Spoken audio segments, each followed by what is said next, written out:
Alright, go ahead and remove this vent here. And go ahead and remove this sensor here. Make sure you have the battery disconnected. Push down on the tab, unplug this. And take a T15, remove these 2 screws.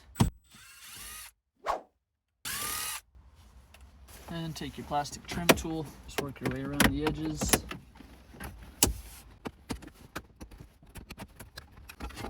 And for the hazard button, go ahead and unplug that. There's going to be a little tab, push down on it. And take your T15, go ahead and undo the 4 screws in the 4 corners. Slide this out of there. And for this clip, go ahead and pull that down. That whole thing will come out. And for this piece, there's a little tab. Go ahead and slide that backwards. And this will unplug.